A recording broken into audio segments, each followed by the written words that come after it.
Hello friends, my name है सिमरन और मैं आप सबका अपने चैनल पर वेलकम करती हूँ। फ्रेंड्स, थोड़ा सा लेट हो जाता है, कई बार बात करना बहुत ज़रूरी होता है।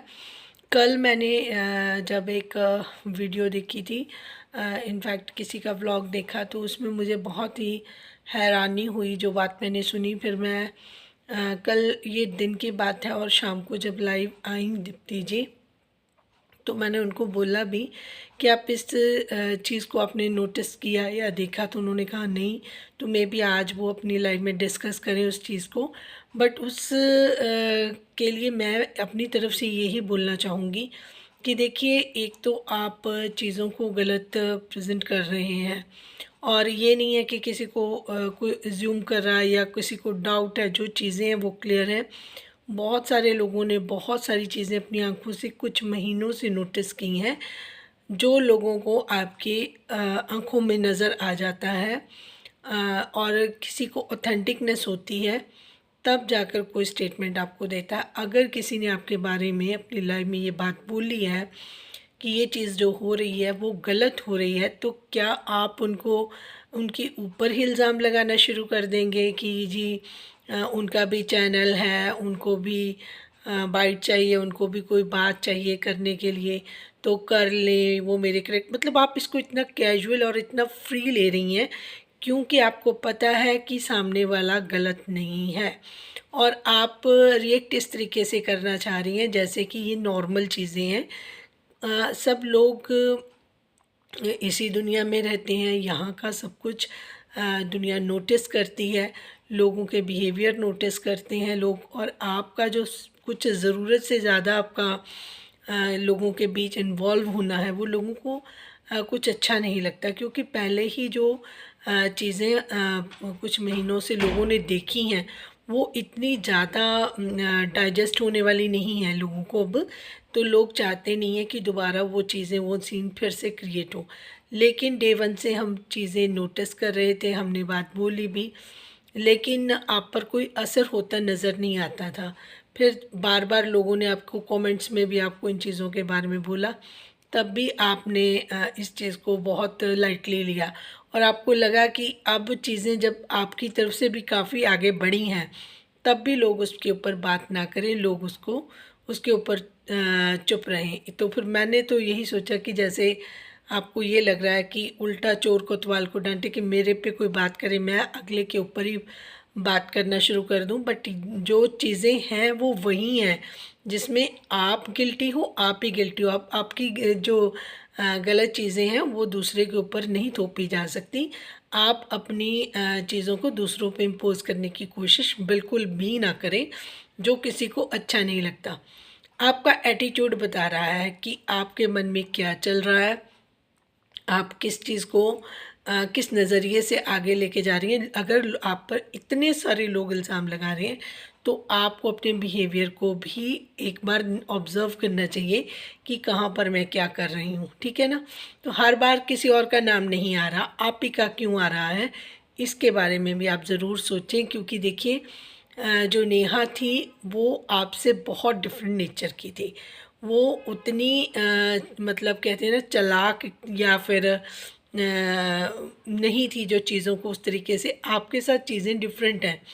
अब जो होगा भी, अगर कुछ भी इस तरीके का कंट्रोवर्सी के तरीके के रूप में आया, तो जैसे नेहा पे इल्ज़ाम लगे हैं ना, वैसे आप अपने ऊपर नहीं लगने देंगी, आप दूसरे के ऊपर लगाएंगी, दूसरे को गलत ठहराएंगी। जबकि आप पूरा पूरा साथ में सहयोग ना दें तो किसी को नहीं हक। उसने तो एडमिट कर लिया, आप तो कभी एडमिट भी नहीं करेंगी।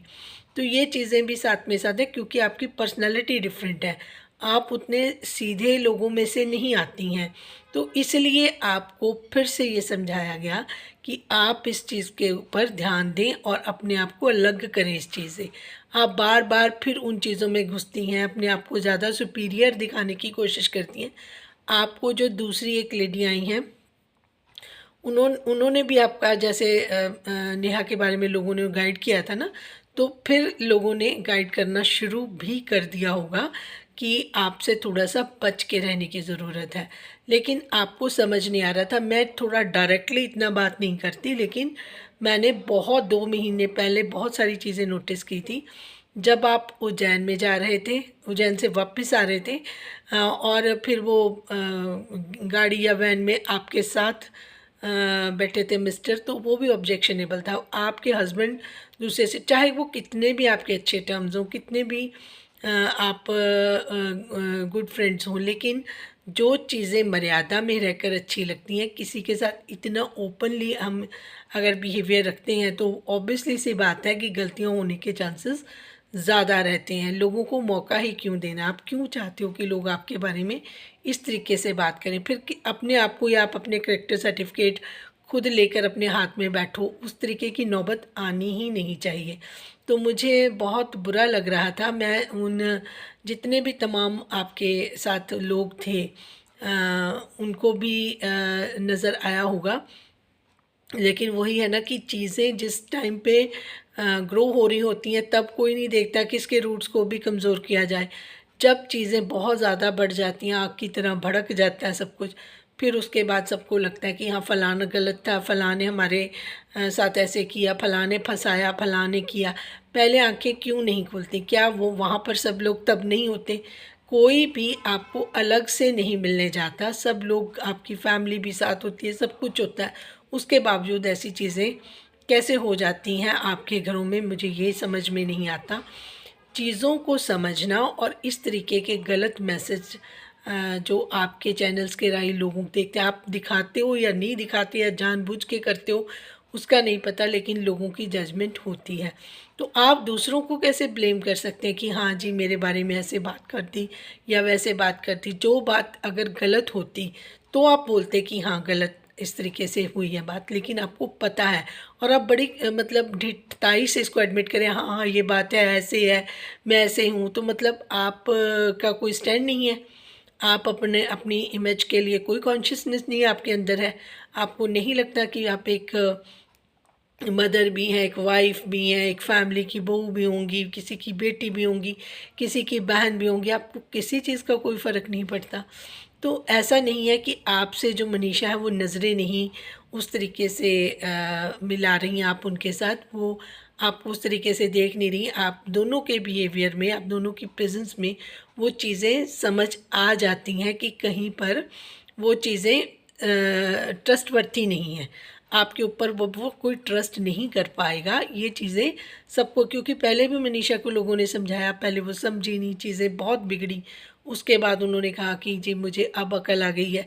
लेकिन यहाँ पर सबको सब कुछ दिख रहा है और बहुत एडवांस लोग आपको इस चीज़ के लिए 2 महीने से आपको बोल रहे हैं, लेकिन आप पे कोई किसी चीज़ का असर नहीं हुआ। बाकी लोगों के ऊपर बात नहीं आ रही है।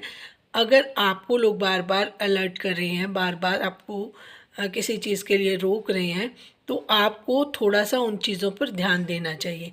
अब जिस तरीके से आपकी विदाई का सीन आपने बनाया, अब जिस तरीके से उसको मिलने गई हैं मनीषा को, और उसका जो चेहरा है उसका बिल्कुल ही पक पड़ा हुआ रंग है ना, वो सारी चीज़ें वो देखकर भी सब लोगों को सब चीज़ें समझ में आ जाती है। बेहतर यही होगा कि अब आप थोड़ा-सा इन चीज़ों को आगे ना बढ़ने दें, क्योंकि देखिए दूसरों पे इल्ज़ाम लगाने बहुत ईज़ी होते हैं। जब नेहा की बात थी तो बहुत सारी बातें हुई। अब आप रिएक्शनिस्ट पे बात करोगे तो वो बात बनेगी नहीं, क्योंकि जिनके बारे में आप बात कर रहे हो फिर वो तो आपको बहुत अच्छे से सारी चीज़ों को एक्सप्लेन कर देंगी। अगर उन्होंने आज लाइव उनकी हुई तो वो आपको बहुत अच्छे से रिप्लाई करेंगी। मुझे खुद बहुत बुरा लगा था कि इसमें उनकी क्या गलती है, जब वो सही बात बोल रही हैं तब भी आप उनके पीछे पड़ जाओगे। इसीलिए मैं जाके कल उनकी लाइव में गई और मुझे था कि उन्होंने शायद देख लिया होगा, वो अपनी तरीके से रिप्लाई करेंगी, बट उन्होंने आपका वो देखा नहीं था, जो जिस तरीके का आपने रिएक्शन दिया था बैठकर अपने सारे जितने भी मेल्स वहाँ पर बैठे हुए थे उनके सामने आप बहुत चौड़ से बात कर रहे थे। वो चीज़ें ना ही शोभा दे रही थी और ना ही वो चीज़ें एक्सप्लेन करने का कोई तरीका था। तो जिस तरीके से आप वहाँ पर बोल रही थी वो तो बिल्कुल भी जायज़ नहीं था। और एज एक्सपर्ट बता रही हूँ कि जो भी आपको दीप्ति जी ने बोला है उसमें 200% सच्चाई है। वो आप ना भी बताएंगे तो आपकी एक्शंस और आपके बिहेवियर से ना सारी चीज़ें कंफर्म हो जाती हैं। तो thank you so much for watching. आज समय सिर्फ इतना था, बट मुझे इस बात से बहुत हाईली हाईली ऑब्जेक्शन था कि एक तो गलती कोई करे और इल्ज़ाम लगा दे दूसरों पर। इसमें अब दीप्ति जी ने अगर ये रेज़ किए हैं क्वेश्चन, तो वो बिल्कुल सही रेज़ किए हैं। लोगों ने आपको नोटिस किया, आपको रोकने की कोशिश की, फिर भी उसके बावजूद आपके इस तरीके के जवाब की हमें उम्मीद नहीं थी। आपने ये गलत किया है। आप अपना घर संभालें और दूसरों को उनके हाल पर जीने दें। Thank you so much for watching. जिनको मेरी बात समझ आ रही है वो अपनी राय का इजहार करें, और जिनको अच्छी लगे बात वो चैनल को लाइक सब्सक्राइब करके चैनल को थोड़ा सा सपोर्ट भी करें, ताकि हमारे यहाँ पर जो बात होती है वो आगे तक बढ़े, दूर तक जाए, लोगों को समझ आए। क्योंकि चैनल पे कम लोग आते हैं, कम लोग सब्सक्राइबर हैं, तो थोड़ा सा चैनल की रीच कम होती है। तो हम जहाँ तक मैसेज देना चाहते हैं वहाँ पर या तो पहुँचता नहीं है, या लेट पहुँचता है, या कम पहुँचता है। तो इस चीज़ का मुझे अफसोस रह जाता है, क्योंकि मैं बहुत बिज़ी पर्सन हूँ, फिर भी उसके बावजूद मैं टाइम निकालती हूँ। और अभी भी मेरे पास बहुत कम टाइम है, तब भी मैंने अपनी बात आप लोगों के साथ शेयर की है, अपने ओपिनियन आपके साथ शेयर करें। Thank you so much. Thank you.